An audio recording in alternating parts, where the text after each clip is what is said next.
Perkenalkan, kami dari kelompok 4. Di sini kami akan mewawancari Bapak mengenai sejarah Petrus. Apakah Bapak berkenan? Langsung ke pertanyaan pertama. Bagaimana sejarah awal Petrus terjadi? Jadi, setahu saya, Petrus itu sebenarnya tidak ada yang disebut istilah sejarah awalnya, tetapi mungkin ini hanya anggapan saja dari berbagai referensi, media, dan sumber-sumber lainnya. Itu diawali sejak tahun 1982. Jadi meskipun pada akhirnya pelaksanaannya itu diterapkan pada tahun selanjutnya, tahun 83 sampai 85. Jadi memang hanya berlangsung sekitar 2-3 tahun terus ini. Jadi ini salah satu sejarah kelam di Indonesia, apalagi dari segi hak asasi manusia ya. Ini kalian juga sendiri sudah tahu Petrus itu apa. Jadi intinya Petrus ini lebih ke bagaimana cara pemerintahan saat itu untuk menertibkan kondisi Indonesia. Meskipun pada saat pelaksanaannya kebanyakan berpusat di Jakarta dan Jawa Tengah. Ya, meskipun provinsi lain memang ikut mengadakan operasi tersebut, tetapi yang paling signifikan itu ya terjadi di Jakarta sama Jawa Tengah saja. Nah, operasi penertiban ini berawal dari operasi celurit yang diadakan di Jakarta, kemudian nanti diikuti oleh provinsi-provinsi lainnya. Tapi pelaksanaan realnya menurut berbagai sumber itu terjadi di Yogyakarta, yang kemudian nantinya bakal diikuti oleh provinsi lain, karena memang ya namanya juga hal ini kan dilakukan oleh militer, meskipun memang ada pro dan kontra, ada yang menyebut. Beberapa kali pemerintah menyatakan bahwa itu bukan dari mereka operasinya, tapi kebanyakan orang memang percaya bahwa itu dilakukan oleh militer, termasuk Polri juga, polisi Indonesia. Yang kemudian nantinya maka sebetulnya sampai sekarang pun masih menimbulkan pro kontra tentang siapa itu Petrus. Bahkan beberapa kali di tahun-tahun belakangan ini semacam ada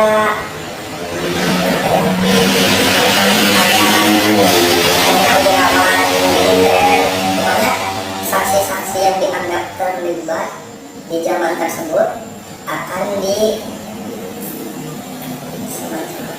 diwawancara atau dijadikan saksi dalam pengadilan, tapi mereka semuanya menolak. Kenapa? Karena ya Petrus ini pembahasannya bukan sederhana gitu. Ini rumit sampai ke dari tingkat atas sampai tingkat bawah itu banyak yang terlibat. Jadi memang pembahasannya bukan sedikit ya, memang sensitif gitu. Jadi untuk mengetahui siapa sebenarnya itu, bagaimana operasinya yang benar-benar terjadi itu hampir mustahil bisa saya paparkan gitu. Karena bagaimanapun juga kita sampai saat ini masih hanya bisa menebak saja bagaimana kejadiannya dan siapa pelakunya. Apalagi siapa pelakunya itu gak ada yang tahu sampai sekarang.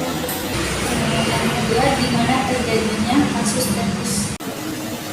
Nah itu seperti yang saya bilang tadi, hampir di setiap provinsi itu ada. Karena memang pada dasarnya kan operasi ini dijalankan oleh pemerintah Indonesia agar tertib dari para galis. Galis itu sebutan untuk para kriminal. Zaman dulu ya, disebutkan galis atau gali.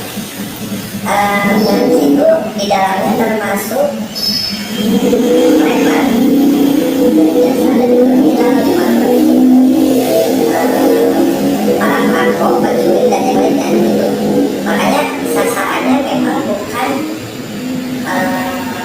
kriminal yang berdasi, ngerti ya? Kriminal yang berdasi bukan, tapi kriminal yang ada di jalanan gitu. Makanya apa ya, salah satu pro dan kontranya itu dari sana juga. Banyak orang yang beranggapan memang dengan adanya Petrus ini menimbulkan keamanan, rasa aman bagi masyarakat, tapi di sisi lain pada akhirnya kriminal yang berdasi tidak merasakan dampak apa-apa dari Petrus, karena memang sasarannya hanya ke preman jalanan kayak gitu. Jadi ya tidak, meskipun pada tahun 83, 84 dan 85 itu saat terjadinya Petrus, tingkat kriminalitas itu memang menurun. Contohnya saya lupa angka pastinya, ketika di Jogja di tahun 83 itu yang tadinya, ini mohon maaf ya kalau salah, sekitar 70 kasus kriminal, setelah adanya Petrus tinggal 20. Di Jakarta pun gitu, yang tadinya di Jakarta pun berapa ya? Pokoknya hampir di setiap daerah menurun dengan adanya Petrus. Karena kenapa? Karena Petrus ini memang ketika terjadinya tidak disebutkan ya oleh aparat itu bahwa kami sedang melaksanakan Petrus, enggak, tapi mereka melakukan shock terapi bagi masyarakat. Masyarakat ini itu secara umum, tidak hanya para kriminal doang, tapi semacam kayak aparat itu mengumumkan bahwa jika Anda memang merasa kriminal itu suka melakukan hal-hal yang buruk dan melawan aturan, lebih baik menyerahkan diri ke kantor polisi. Dan hal itu kan menimbulkan efek yang tekanan kepada siapapun ya. Jadi kita di rumah misalnya dengan ada pengumuman seperti itu, kita jadi waspada juga ya, apakah saya masuk daftar hitam di aparat, apakah suatu malam mungkin saya tiba-tiba dijemput oleh aparat gitu kan. Jadi ketakutan terus setiap masyarakat. Makanya kenapa bisa menurun angka kriminalnya, karena pada saat diumumkan seperti itu banyak preman dan kriminal lainnya menyerahkan diri langsung ke aparat. Meskipun tidak menyerahkan diri, mereka jadi menahan diri untuk tidak melakukan kriminalitas, makanya bisa menurun tuh si angka kriminalitasnya, karena saking takutnya gitu. Karena kita tahu ya Petrus itu kan karena kita tidak tahu siapa pelakunya, yang kita tahu masyarakat awam tahu itu tiba-tiba di suatu hari udah ada ditemukan mayat aja. Mayatnya biasanya dalam keadaan tangannya terikat oleh tali. Jadi kan kita bisa mengetahui ya bahwa si preman ini atau si korban ini ya sebelum dibunuh itu berarti memang ada semacam penculikan dulu gitu, karena diikat gitu. Makanya banyak yang takut akhirnya si preman dan kriminal lainnya gitu takut, makanya angka kriminalnya turun. Dan itu kebanyakan di Jakarta dan di Jawa Tengah, karena memang diawalinya di Yogyakarta ya, kemudian Jakarta dan menyebar ke provinsi lain, tapi yang paling banyak kasusnya itu ya Jakarta dan Jawa Tengah. Di tahun 83 itu kalau nggak salah sekitar 540 berapa orang ditemukan mayatnya itu meninggal. Di tahun selanjutnya di 200 berapa, dan di tahun 85 jadi 100 berapa gitu yang ditemukannya. Jadi semua orang takut dengan Petrus itu. Apa yang melatar belakangi terjadinya peristiwa Petrus? diadakan kasus itu sebetulnya karena pemerintah saat itu merasa bahwa di masyarakat ini terlalu banyak itu garis itu si preman, perampok, anak pencuri kayak gitu. Kan ada anggapan sama kalian di zaman orde baru itu anggapannya itu orang yang punya kapal aja dianggap kriminal ya. Sampai sekarang pun kita masih berpikiran seperti itu ya. Yang punya laptop dianggap ini orang gak bener gitu. Padahal enggak ya, kalau sekarang kan kayaknya sering aja gitu ya. Ya meskipun orang di agama tertentu itu tidak diperbolehkan ya. Tapi kita tidak menganggap yang berkata itu otomatis kriminal gitu ya. Kalau zaman dulu kayak gitu. Mengidentifikasi dirinya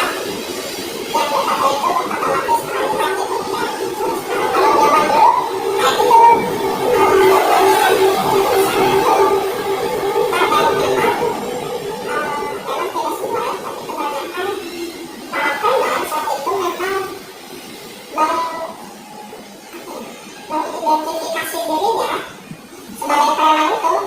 punya tato itu, makanya kita selalu beranggapan punya tato itu preman ya karena zaman dulunya preman itu identik dengan tato yang dimiliki di tubuhnya itu. Dan saking banyaknya angka kriminalitas yang terjadi di masyarakat ya, muncullah suatu gagasan dari pemerintah. Intinya tentang dari presiden kita saat itu menginstruksikan kepada Polri khususnya agar bisa melakukan tindakan yang efektif untuk memberantas tindakan muncullah gagasan tersebut, gagasan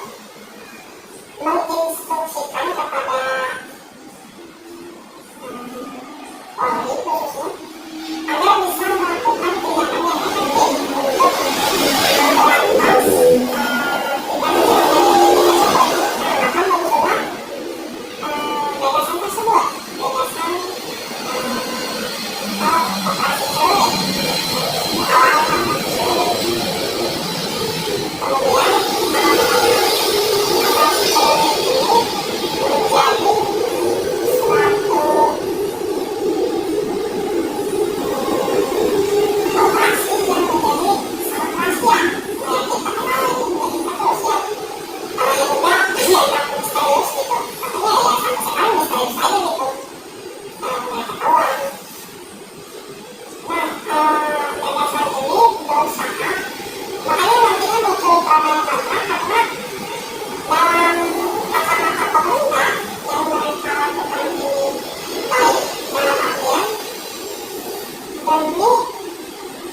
Dari 150 juta masyarakat Indonesia saat itu ya, ya berarti kita harus berani mengorbankan beberapa orang yang ada kelusan itu kepada masyarakat. Di satu sisi untuk aktivis hak asasi manusia, ini ya kejahatan. Bagaimanapun orang-orang melakukan tindak kriminal, tetap harus diadili dulu. Tidak boleh dihakimi tanpa proses peradilan. Kemudian proses penyidikannya sulit dan akhirnya ditembak gitu ya. Makanya kasus itu karena kebanyakan mayat yang ditemukan itu ya ditembak senjata ini yang dipakai itu. Nah, hal ini kemudian dilakukan oleh eksekusi ya tujuannya yaitu untuk mengurangi tingkat kriminalitas yang ada di masyarakat dan memang dari masa juga memang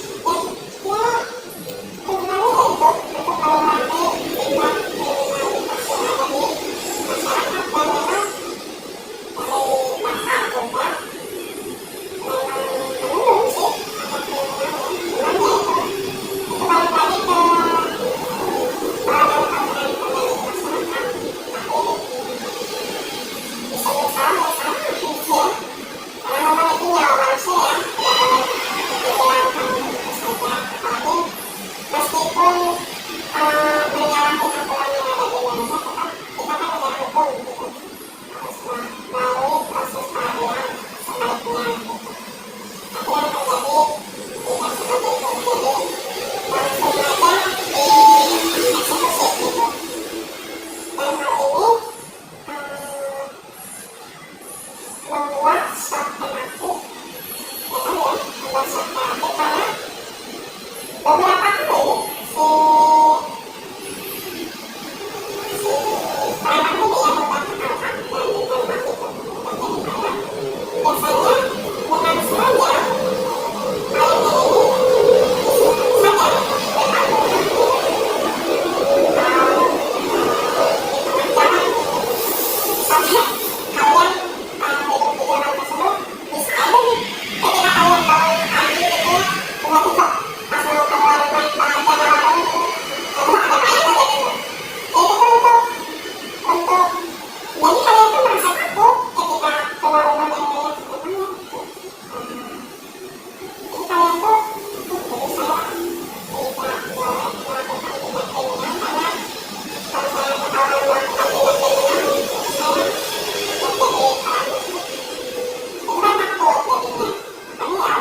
Terima kasih atas waktunya dan informasinya.